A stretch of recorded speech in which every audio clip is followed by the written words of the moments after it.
पाकिस्तानी पत्रकार ने जब पाकिस्तान अवाम से पूछा कि अगर हमारी सरकार चाइना का कर्ज नहीं लौटाती है तो क्या होगा। एक रिपोर्ट के मुताबिक पाकिस्तान सरकार चाइना का कर्ज के बदले गिलगित बल्तिस्तान को दे सकती है, लेकिन ऐसा करना उसके लिए आसान नहीं होगा। अगर ऐसा करता है तो उसके आईएमएफ से कर्ज जो 1.2 बिलियन कर्ज मिलना है वो नहीं मिलेगा, क्योंकि अमेरिका इस पर रोक लगा देगा, क्योंकि अमेरिका नहीं चाहता है कि चाइना का विस्तार हो। देखें, बात यह है कि कहने में और करने में बड़ा फर्क है। ठीक है, पाकिस्तान ने पहले भी बहुत सी ऐसी बातें की जिन पर वो पूरा नहीं उतर सका। इसलिए वो हमारा भी कुछ नहीं बिगाड़ सकते, क्योंकि अल्हम्दुलिल्लाह हम मुसलमान कौम है। जिस दिन गज़वा हिंद होनी है इंशाल्लाह वो हम करके दिखाएंगे, और इंडिया को हम पहल करेंगे या वो करें, इंशाल्लाह हम भी करेंगे। जब उसका सुन लेना, उसके लोन का इंटरेस्ट होता है 6 to 7%। बहुत अच्छी बात कर रहे हैं, लेकिन हाँ जी। जब हम ये लोन वापस नहीं कर पाएंगे फिर उससे अगली कहानी भी बताएं। यार मार्च में आपने 2.5 अरब US डॉलर आज तक हमने कभी वापस किया सूद के साथ किया, लेकिन मेरी बात ये सुने। सुन लें। नहीं, मेरी यार इंडिया के $600 बिलियन के रिजर्व हैं। 6 मेरे वाला काम करते हैं, अच्छी बात है। फिर तो आपको ये भी खबर होगी कि चाइना से हम फिर से कर्जा लेने जा रहे हैं, और बदले में अपने जो अदारे हैं जिसमें PIE आता है, रेलवे आता है, और इवन अदारों को छोड़ दें, गिलगित बल्तिस्तान जो कि कश्मीर का एक हिस्सा है वो भी उन्हें देने जा रहे हैं। सुनने में आ रहा है, ये नहीं मैं कह रहा दे दिया, देने जा रहे हैं। क्या कहेंगे? पहली बात ये है कि चाइना से हम कर्जा ले चुके हैं 2.3 बिलियन US डॉलर का। $2.8 बिलियन अभी अनाउंस हुआ है, नहीं मिला। सोना चंदा चाइना से 2.3 बिलियन US डॉलर ले चुके हैं। जिस दिन वो 2.3 बिलियन US डॉलर आया था उस दिन आपका डॉलर 215 से गिर के 206 रुपए पे आया है। ये है सबसे पहली वजह। हेलो फ्रेंड, जय हिंद। स्वागत है आपका हमारे यूट्यूब चैनल हिंदुस्तान की आवाज 100K पर। आइए इस वीडियो में देखते हैं। ठीक है जी, ट्वीट मौजूद है। मिफ्ता इस्माइल ने कह दिया ले लिया है, बदले में क्या दिया ये बताएं। बदले में आपने कुछ नहीं दिया। वो जो ऐसा हो सकता है कि आप अपने कॉमन सेंस से बताएं, ऐसा हो सकता है कि हमने कुछ। मैं गुजारिश वही कर रहा हूँ, आप जब लोन लेते हैं ना आप उस पर इंटरेस्ट देते हैं बदले में। आप IMF से ले रहे हैं तो आप उनको क्या दे रहे हैं? आपको मियां साथ से उठा के दे रहे हैं? नहीं, IMF की लोन की जो इंटरेस्ट होता है ना वो 2% होता है। आप इसलिए IMF के पास जाते हैं। जो दीगर आप ममालिक से कर्जा लेते हैं उसका सुन लेना, उसके लोन का इंटरेस्ट होता है 6 to 7%। बहुत अच्छी बात कर रहे हैं, लेकिन हाँ जी। जब हम ये लोन वापस नहीं कर पाएंगे फिर उससे अगली कहानी भी बताएं। यार मार्च में आपने 2.5 अरब US डॉलर आज तक हमने कभी वापस किया सूद के साथ किया, लेकिन मेरी बात ये सुने। सुन लें। नहीं, स्टेट बैंक, मेरी भी तो सुने ना थोड़ी। स्टेट बैंक देखा हुआ आपने? जी, देखा तो नहीं स्टेट है। बैंक की वेबसाइट देखी हुई है आपने?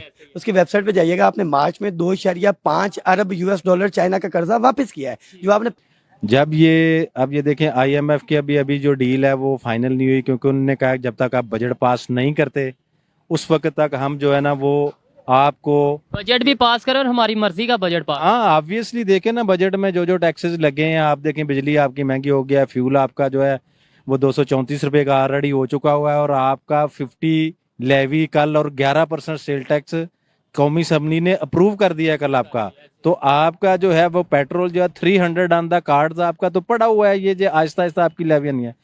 जो आपने क्वेश्चन किया है चाइना ने हमेशा पाकिस्तान की मदद की है, और चाइना देखें कोई भी जो अब आप बैंक से भी लोन लेने जाएं तो आपको कोलेटरल के अगेंस्ट लोन मिलता है। तो सर फिर चाइना तो हमें ये बताया जाता है चाइना बड़ा अच्छा दोस्त है। अगर हमने कुछ दे के या फिर कुछ शराइत मान के या फिर इस तरीके से ही लोन लेना तो फिर दोस्त तो ना वो भी फिर हमारे से बिजनेस कर रहा है। फिर दोस्ती वाला चक्कर तो नहीं ना बीच में आना चाहिए। ओ भाई जी, दोस्ती कहाँ की, तो पैसों में कोई दोस्ती नहीं होती भाई जी।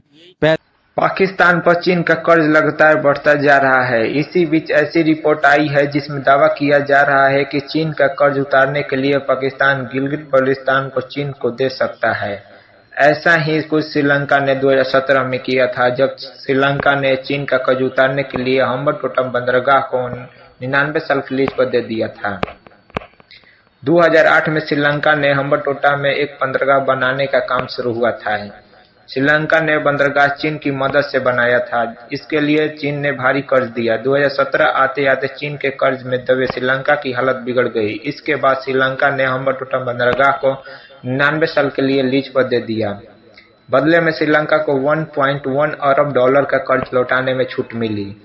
ये महज एक उदाहरण है जो बताता है कि चीन कैसे पहले किसी छोटे देश को कर्ज के जाल में फंसाता है और फिर उसके इलाकों पर कब्जा करना शुरू कर देता है। 5 साल पहले चीन ने जो श्रीलंका के लिए किया था अब वैसा ही कुछ पाकिस्तान के साथ होगा। जैसे चीन कर्ज देकर श्रीलंका का हम्बनटोटा बंदरगाह हड़प लिया, वैसे ही अब गिलगित बल्तिस्तान हड़प सकता है। ऐसी रिपोर्ट आई है जिसमें दावा किया एमफिल कर रहा हूँ। ठीक है, ज़बरदस्त। मेरा आज का क्वेश्चन ये है कि चाइना से हम लोन लेने जा रहे हैं, यानी कि पाकिस्तान फिर से कर्जा लेने जा रहा है $2.8 बिलियन का, और सुनने में ये आ रहा है, खबरें ये आ रही हैं कि पाकिस्तान बदले में कुछ एरिया कश्मीर का जो कि गिलगित बल्तिस्तान है वो उन्हें देगा। तो क्या समझते हैं, ये अच्छा फैसला है? और अगर दे देते हैं तो क्या हम लोन वापस कर सकेंगे और वो अपना एरिया वापस ले सकेंगे? बिस्मिल्लाहिर्रहमानिर्रहीम। सर सबसे पहले ना हम चाइना की तारीख पढ़ें तो उसके मुताबिक चाइना बहुत बहुत बहुत एक चालाक मुल्क है। अगर हम उसको अपने मुल्क की कोई भी चीज़ लीज पे देते हैं ना, वो इस मुल्क पे कोई हर्ज नहीं कि वो उसमें कब्जा कर लेगा। तो हम चाइना पे कभी यकीन नहीं कर सकते इस मामले में। हम तो कहते हैं कि वो हमारा सबसे बेस्ट फ्रेंड है। हाँ, ये बात है, क्योंकि हम उसकी कमजोरी हैं, क्योंकि हमारे लिए यूएसए अहम है। जब हम यूएसए के साथ मिलते हैं तो चाइना को हमसे खतरा है, हम उसकी मजबूरी हैं, हम उसके लिए अहम कभी नहीं है। हमें क्या हम ऐसा नहीं करते कि हम उसकी मजबूरी का फायदा उठाते हैं और अपना ही नुकसान करते हैं? वक्ती तौर पे उससे थोड़ा कर्जा लेके उसकी साइड ले लेते हैं, फिर थोड़ा सा कर्जा अमेरिका से लेके उसकी साइड ले लेते हैं। आज जाके नुकसान अगर होता है वो हमारे इदारों का और हमारी कौम का होता है। बिल्कुल सही बात है, क्योंकि हम वक्ती तौर पे हमारे मुल्क में देखें सर, 1947 से लेकर आज तक कुछ भी देखें ना, एक बंदा ऐसा बताएं, एक बंदा जिसने आके ना ये कहा हो कि पहले मेरा मुल्क, वो कहता नहीं पहले मैं कोई एक। दोस्तों, अगर आप हमारे चैनल पर पहली बार आए हैं तो हमारे चैनल को सब्सक्राइब करें और बेल आइकन दबाना ना भूलें। इस वीडियो को ज़्यादा से ज़्यादा लाइक, कमेंट और शेयर करें। जय हिंद।